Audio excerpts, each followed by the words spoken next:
আসসালামু আলাইকুম, শাপলা kitchen and ব্লগে নতুন একটি রেসিপি নিয়ে চলে এসেছি। আশা করছি বরাবরের মতো এবারও আপনাদের ভালো লাগবে। আমি সব সময় চেষ্টা করি হাতের কাছে থাকা উপকরণ দিয়ে কঠিন কঠিন রান্নাকে সহজভাবে আপনাদের সামনে তুলে ধরার। তো চলুন চলে যাই মূল রেসিপিতে। এখানে আমি ঘিয়ে ভাজা যে লাচ্ছা সেমাইটা হয় সেটা নিয়ে নিয়েছি। আপনারা চাইলে যে কোনো প্যাকেটের সেমাইও ব্যবহার করতে পারেন, তবে একটা ভালো মানের সেমাই নিলে সেমাইটা খেতেও ভালো লাগে।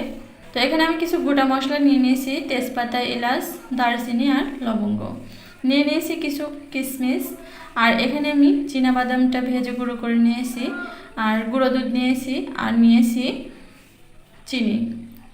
এই সমস্ত উপকরণগুলো কিন্তু আপনারা আপনাদের মাপ অনুযায়ী নেবেন, কম বেশি হলে কোনো সমস্যা নেই। আর এখানে 1 লিটার দুধ নিয়ে নিয়েছি। সবগুলো উপকরণগুলোকেই আমি এই ঠান্ডা দুধের সাথে মিশিয়ে নেব। গুঁড়ো দুধটা কিন্তু গরম অবস্থায় দিলে পরে, দুধটা যখন গরম থাকবে তখন যদি দেন তাহলে এটা একটা গুটি গুটি ভাব চলে আসে, মানে ভালোভাবে মিশতে চায় না। সেজন্য চেষ্টা করবেন আগে থেকে ঠান্ডা দুধে এই সবগুলো উপকরণকে ভালো করে মিশিয়ে নিতে। মেশানো হয়ে গেলে এ পর্যায়ে আমি চুলাটা অন করে দিব।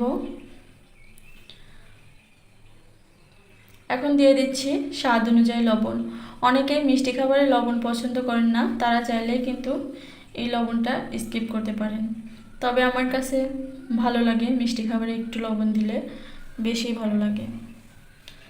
এটাকে নেড়ে চেড়ে দিতে হবে, না হলে নিচে লেগে যাবে। আর এখন ওই পর্যায়ে আমি তেজপাতাগুলো তুলে নিচ্ছি। আপনারা চাইলে সমস্ত মশলাটাই তুলে নিতে পারেন। এভাবেই নেড়ে চেড়ে 7 থেকে 8 মিনিট এটাকে রান্না করতে হবে, এতে করে চিনিটাও গলে যাবে আর দুধটাও অনেকটা ঘন হয়ে যাবে।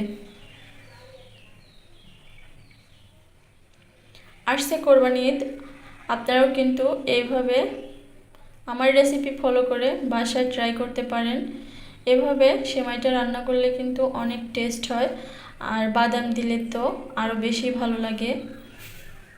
আপনারা বাসায় অবশ্যই ট্রাই করবেন, আর আমাকে কমেন্ট বক্সে জানিয়ে দেবেন আজকের আমার এই রেসিপিটা আপনাদের কেমন লেগেছে।